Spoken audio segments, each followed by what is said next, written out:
What's going on, guys? In this video, I'm going to go over garage sales and estate sales.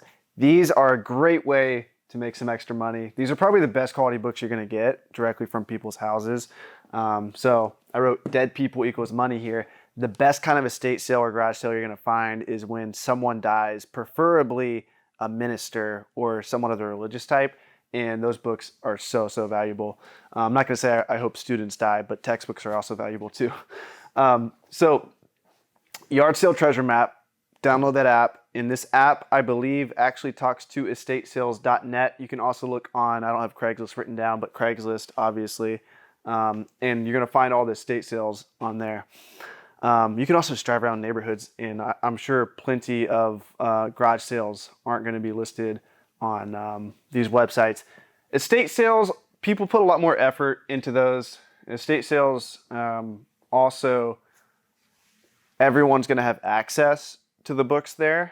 I actually prefer garage sales because a lot of times the garage sale, the books that are out at garage sales from my experience aren't the best, but the good kind of garage sales are the garage sales that they don't, like just really wealthy garage sales, they don't think people want their books, but then you talk to them, even like, you know, they're cleaning out a house of someone that died and they have a whole personal collection downstairs that they didn't want to bring up and put out in the front yard. And in those scenarios, you're essentially getting backroom access of someone's house. You say, hey, do you guys have any books? I buy books in bulk, you know, blah, blah, blah. Talk to them and then just, you know, make them an offer.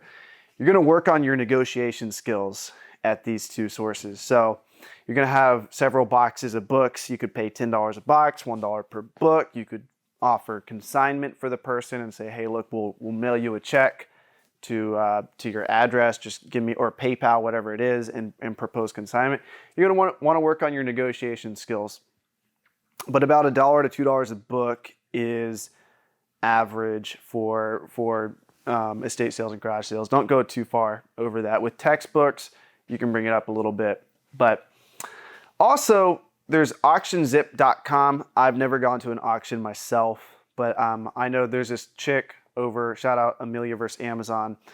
They were crushing it. They were doing like, they were getting pallets a week from auctions, and they were actually hustling their duds back to the auction. So they would buy the books from the auction, they would scan through them, and then the week later they would resell all their duds to people. So they're hustlers. But auctionzip.com, I've been told, is good for auctions. So keep your eyes peeled for that. But that's my 2 cents on garage sales and estate sales. Get after it, guys.